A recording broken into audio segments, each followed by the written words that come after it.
আসসালামু আলাইকুম। আজ আপনাদের সাথে শেয়ার করব দুর্দান্ত মজার একটা রেসিপি। আজকের রেসিপি হচ্ছে চিকেন পোনা খিচুড়ি। এই খিচুড়িটা খেতে ভীষণ মজার হয়। আমি সবসময় এভাবে বাসায় রান্না করে থাকি। চলুন তাহলে মূল রেসিপিতে।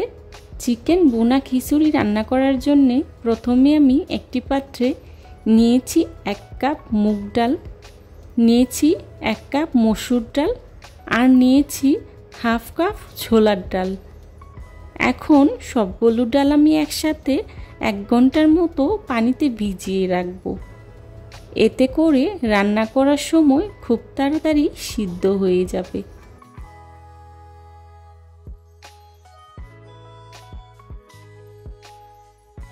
এবার অন্য একটি পাত্রে নিয়ে নিচ্ছি চিনি গুঁড়া চাল 4 কাপ। আমি এখানে চিনি গুঁড়া চালটা ব্যবহার করেছি, আপনারা চাইলে আতপ চাল দিয়েও রান্না করতে পারেন। এখন চালটাকে আমি 30 মিনিটের মতো ভিজিয়ে রেখে দেব। চাল আর ডালগুলোকে আমি খুব ভালো করে ধুয়ে একটি স্ট্রেনারে খুব ভালো করে পানিটা ঝরিয়ে নিচ্ছি। এতে করে খিচুড়িটা অনেকটাই ঝরঝরে হয়। এবার চিকেন বোনা খিচুড়ি রান্না করার যে মূল উপকরণ সেটি হলো চিকেন। এখানে আমি নিয়েছি 1 কেজি ব্রয়লার মুরগির মাংস। আপনারা আপনাদের মতো করে কমিয়ে বাড়িয়ে নিতে পারেন। মাংসগুলোকে আমি ছোট সাইজ করে কেটে খুব ভালো করে ধুয়ে পরিষ্কার করে নিয়েছি। এবার চুলায় একটি প্যান বসিয়ে এর মধ্যে দিয়ে দিচ্ছি বাটার 100 গ্রাম আর দিয়ে দিচ্ছি রান্না করা রেগুলার তেল 3 টেবিল চামচ। দিয়ে দিচ্ছি পেঁয়াজ কুচি 1 কাপ। পেঁয়াজগুলোকে আমি খুব ভালো করে ভেজে নেব। আমার পেঁয়াজটা ভাজা হয়ে গিয়েছে। দেখুন আমি পেঁয়াজটাকে খুব ভালো করে ভেজে নিয়েছি। এখন এখান থেকে অল্প কিছুটা বেরেস্তার জন্য উঠিয়ে রাখবো।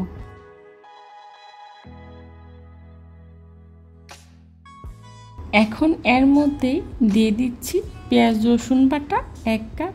পেঁয়াজ রসুনটাকে আমি খুব ভালো করে ভেজে নেব। পেঁয়াজ রসুনটা ভাজা হয়ে গেলে দিয়ে দিচ্ছি আদা বাটা 3 টেবিল চামচ। আদা রসুনটা আমি খুব ভালো করে ভেজে নেব যাতে করে এর কাঁচা গন্ধটা চলে যায়। আমার আদা রসুনটা ভাজা হয়ে গিয়েছে। এখন এর মধ্যেই দিয়ে দিচ্ছি তেজপাতা, এলাচ, দারচিনি, লবঙ্গ, গোলমরিচ।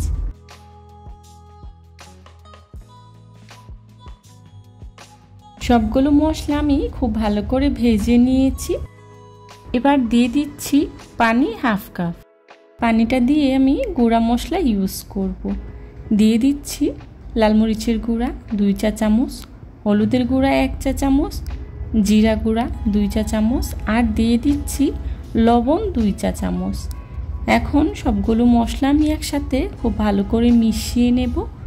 তারপর ঢাকনা দিয়ে ঢেকে 2 মিনিটের মতো মশলাটাকে আমি খুব ভালো করে কষিয়ে নেব। আমার মশলাটা কষানো হয়ে গিয়েছে। এখন এর মধ্যেই দিয়ে দিচ্ছি আগে থেকে কেটে রাখা চিকেনগুলো দিয়ে আমি 10 মিনিটের মতো খুব ভালো করে কষিয়ে নেব। ব্রয়লার মুরগি সিদ্ধ হতে খুব একটা সময় লাগে না।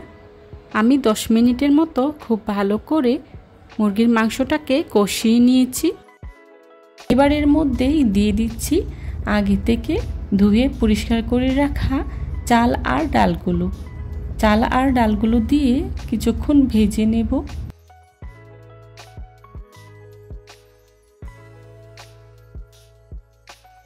চাল আর ডালগুলোকে আমি মাংসের সাথে বেশ কিছুক্ষণ সময় নিয়ে খুব ভালো করে ভেজে নিয়েছি।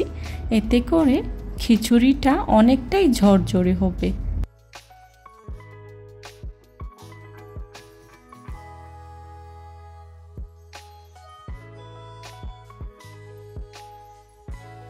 দিয়ে দিচ্ছি মটরশুঁটি 1 কাপ। মটরশুঁটি সম্পূর্ণ অপশনাল, হাতের কাছে না থাকলে স্কিপ করতে পারেন। আর দিয়ে দিচ্ছি আগে থেকে কেটে রাখা টমেটো, দিয়ে দিচ্ছি কাঁচামরিচ কয়েকটি। এখন সবগুলো উপকরণ একসাথে খুব ভালো করে মিশিয়ে নিয়েছি। এবার এর মধ্যে দিয়ে দিচ্ছি গরম পানি। এখানে আমি 7 কাপ চাল আর ডালের জন্য 9 কাপ পানি ব্যবহার করেছি। এবার ঢাকনা দিয়ে ঢেকে বলক আসা পর্যন্ত অপেক্ষা করব। ফিরে এলাম কিছুক্ষণ পর। এখন খুব ভালো করে নেড়ে নিচ্ছি যাতে করে নিচে লেগে না যায়।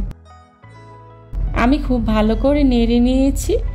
এবার ঢাকনা দিয়ে ঢেকে আবারও কিছুক্ষণ অপেক্ষা করব যাতে করে পানিটা পুরোপুরি শুকিয়ে যায়। দেখুন পানিটা পুরোপুরি শুকিয়ে গিয়েছে। এবার ঢাকনা দিয়ে ঢেকে আরও কিছুক্ষণ দমের উপর রেখে দেব যাতে করে খিচুড়িটা ঝরঝরে হয়।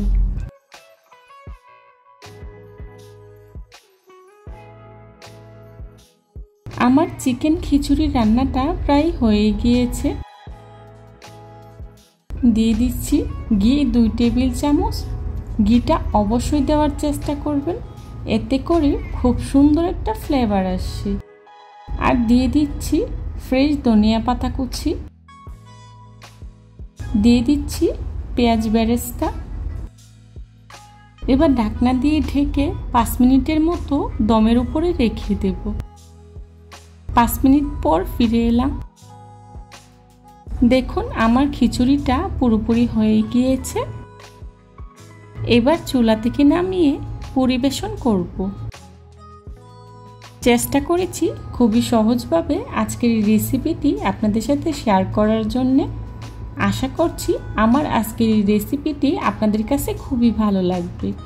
যদি ভালো লাগে তাহলে অবশ্যই লাইক, কমেন্ট, শেয়ার এবং সাবস্ক্রাইব করে পাশে থাকা বেল আইকনটি অন করে দিবেন, যাতে করে আমি ভিডিও ছাড়ার সাথে সাথেই আপনাদের কাছে নোটিফিকেশন পৌঁছে যায়। আপনাদের একটি লাইক এবং একটি কমেন্টস আমাকে নতুন নতুন কন্টেন্ট তৈরি করতে অনেক উৎসাহ যোগায়।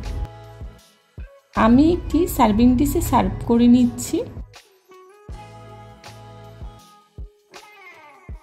রেসিপি ভালো লাগলে বাসায় একবার হলেও ট্রাই করে দেখবেন, আর কেমন হয়েছে আমাকে কমেন্টস করে জানাবেন। যারা এতক্ষণ ধৈর্য সহকারে আমার ভিডিওটি দেখেছেন তাদেরকে জানাই অসংখ্য ধন্যবাদ। এই ধরনের সব ঘরোয়া এবং মজার মজার রেসিপি পেতে আমার চ্যানেলটি ভিজিট করে আসবেন প্লিজ। আমার পরবর্তী রেসিপি দেখার আমন্ত্রণ জানিয়ে আজকের মতো এখানেই বিদায় নিচ্ছি। সবাই ভালো থাকবেন, সুস্থ থাকবেন। আল্লাহ হাফিজ। আসসালামু আলাইকুম।